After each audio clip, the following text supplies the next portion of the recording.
Sorry, little one. 覚悟してろよ。行くぜ。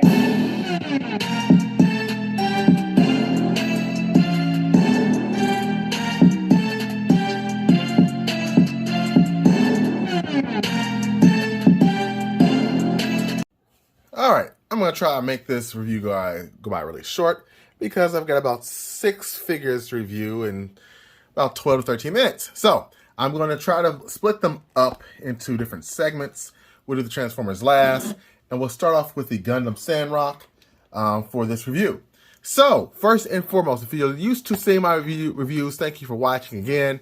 I'm going to be short and brief with some of these just because I want to finish the end of the year and get to my top 10 or 20 for different figure lines. So to start things off, we have the Gundam Sandrock, which is an awesome figure. Nice detail. This is from Bandai Tamashii Nations, and I love it. I love it. I've been a Gundam Wing fan for a long time. It's one of my favorite animes of all time. Easily top 10, I'd say. Now let's break this thing. Oh no, the skirt comes up. That's freaking awesome. As much as I mess with this thing, I never actually make the skirt come up, but the skirt comes up to give you some mobility, which is nice. I've had this figure for quite a while. Nice articulation, very nice and secure feeling. It does not feel like it's going to break. It has a shield that can also go on the back as well. It ports in here. I always thought the shield looked like a cobra or a snake. And he used it offensively in the show a couple of times as well. Not too often, but just enough. I think it looks good, but it does not port in the back very well, or at least very securely. It's kind of really, what's the word I'm looking for? Loose, okay? But the weapons also come off. They're kind of like scarab swords or something. I like these a lot. And the paint they use is really nice. Now, I don't normally get many people watching Gundam reviews on my channel, so that's fine. I just want to let you guys know who don't collect Gundam, it is definitely a good figure line, and I think it's worth it. He does come with some other additional hands and accessories. I can't even get it to open right now or to come off, but he does hold these very nicely as well. So I do think it's a worthy buy for any Gundam Wing or Gundam figure fan in general. I feel like they're going to eventually complete this line. I've got the Gundam Wing Zero, but from the movie. I want the Wing Zero from the show, the cartoon show accurate, not the movie version of it, and the rest of the Gundams. I will be doing that. But that's it for the Gundam Sandrock. He's had his 2 minutes time to shine. I will give him, out of 10, I'd give him a solid 8.5 because he's a very nice figure, and I think he's well worth the $25. Next up is the Select Charizard. And I think this is a great fun figure as well. I don't do a lot of Pokemon like ever, but for guys like this that I collected when I was a kid, or I should say in the game, because I'm one of the OGs, I actually had Charizard. He was my first starter Pokemon. So yeah, I think he's definitely, a good figure to pick on up. I have another version that's really small that I never reviewed, but I'm not even going to bring it in because it's really small and I don't think it's worthy of collecting. But this line here, I think I will collect bits and pieces of things I like maybe a Blastoise, Gyarados, whatever they make that's big enough that I like. My son has an Articuno. If you guys actually like this, put something in the comments to let me know that you guys want to see the Articuno, because I would review that and talk about that, but it's very nice. Sits up on a stand. The stand's a pretty good quality stand. However, my son did break it already. The only problem you're gonna have problems with is this part down here. And if your son is running around trying to play with the stand while the Pokemon's on it and trips and falls. So yeah, that's the only issue that really have. But they're really durable. Good quality materials made out of. There's a metal pin on the inside of these wings. And it looks good. So Charizard does not need any more time than that. I'm gonna leave that alone, but he's got a nice height. And just in case you're wondering how he's look next to a Marvel Legend, there we go. I think he's a little small to be a Charizard.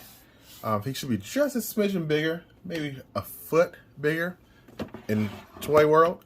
But other than that, I think he looks great. So I'd give him a nice solid 8.5 5 because only thing you can really do more with him is just give him more premium finish with the paint, and then he'd be good. Oh, or a fire effect. Like, why didn't we get that? Because his hands are nicely articulated, but having that fire effect missing is a problem. So, that's it for Charizard.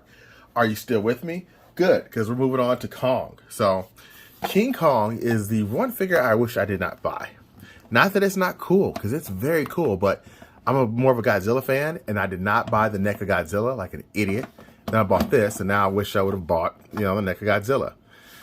Nice paint effects on there. He's definitely bloody and messed up. Looks good, looks angry. I like the paint apps on him. The nice little wood stick he's got there. I mean, he looks like he can fight Charizard in like some other crazy kaiju movie. But I like him.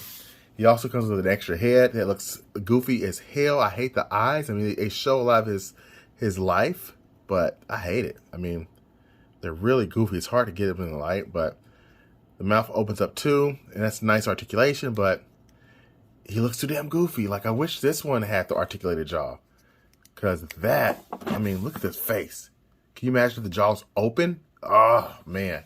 Now you're talking. But this looks like a doofus. So, nice little apps. And then you get his little accessories. This little dragon dude from, I guess, the earlier movies.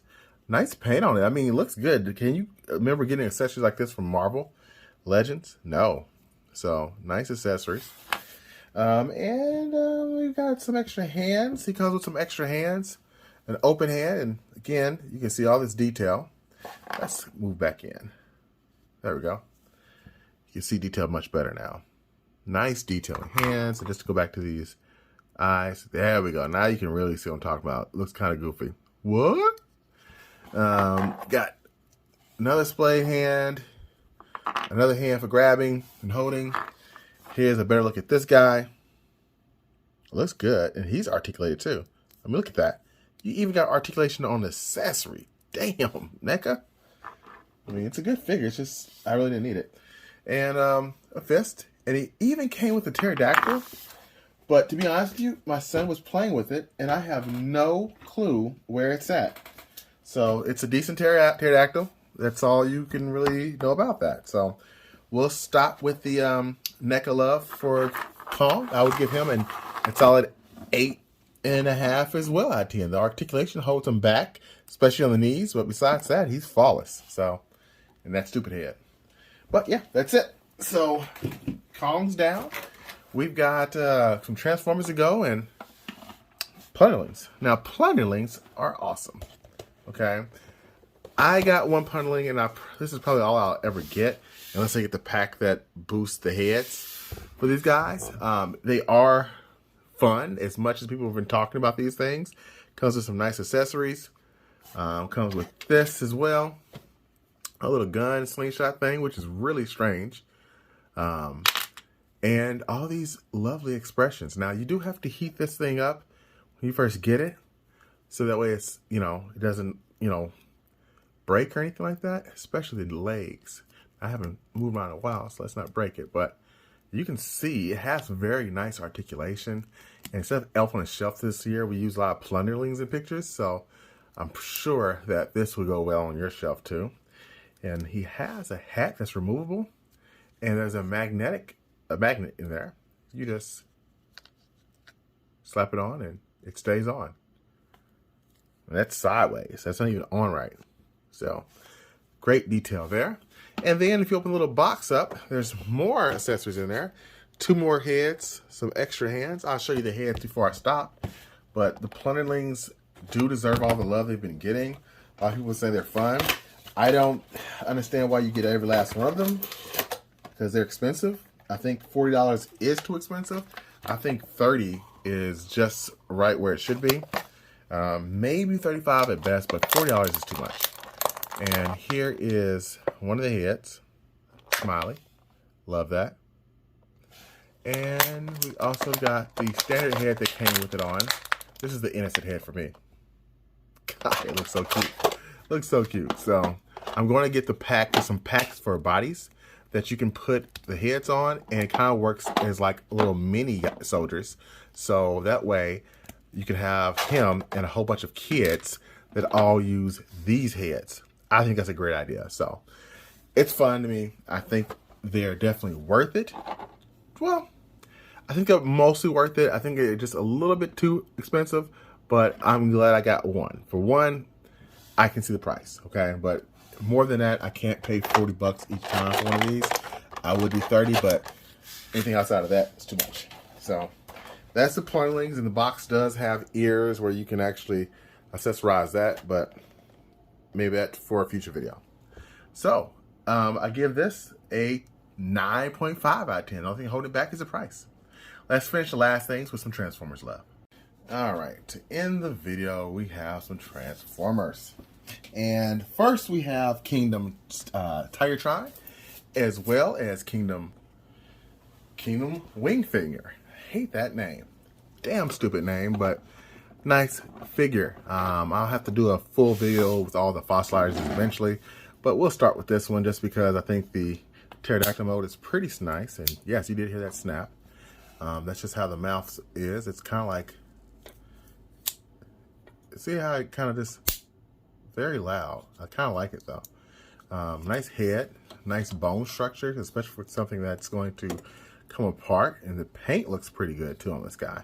I do really like this figure, although I feel like it is the most lightweight Transformer Deluxe I've bought in a long time, even lighter than some of those Bumblebees or Cliff Jumpers. I just think it needed some extra weight putting something else on there because it's very light considering how the other fossilizers are much more bang for your buck. But this one looks really cool. So I'm gonna give him Transform in a minute, but I want to talk about Tigertron here. Now Tigertron, Tiger mode, that's nice. Take the stupid gun off. You can't hold it there, but he looks nice. And some people complain about the yellowish color. I wish it was all white on it. I mean, real tigers do have a lot more of the color just kind of throughout, so I can get complaints, and there's a lot of different whites there, but at the same time I feel like it's fine. I don't look at this and say, oh, that looks like shit. I don't do that, you know. I think it looks pretty good. So even the legs portions where I thought were gonna look the worst actually clean up rather nicely. The blue is not too apparent compared to how it looks on the cheetah. So yeah, I dig it. It's basically a bigger cheetah, but better articulation. So I'm going to end up transforming both of these guys so that way I can finish this review strong. They've had their 2 minutes, so let's go ahead and finish this review strong with talking about their robot modes. All right, to finish this, we've got Tigertron in his transformation, and he is clean. This boy is bad. He might be one of my favorite parts of Kingdom, and I know he looks just like the cheetah, or I can't think. Yeah, cheetah, but something about this scale that just looks better. Like, I almost wish he was a leader class and he was a Voyager, because he's too small and his proportions just don't fill out enough like with Tigertron. Tigertron just, you know, the same body for the most part, same, you know, mechanics. This just looks leaps and bounds better. It feels better in hand. It does not feel as cheap. And he's got better accessories, like the brain gun. He doesn't have. He's got a similar tail, but without the little claw thing at the end. He's got the whip tail thing going on here, and this looks good to me. And he's got the brain gun, which Cheetah's desperately missing. So I wish we would have gotten one for him as well. I'm sure down the line they'll probably re-release him and give him some better proportions, or put him on this buck.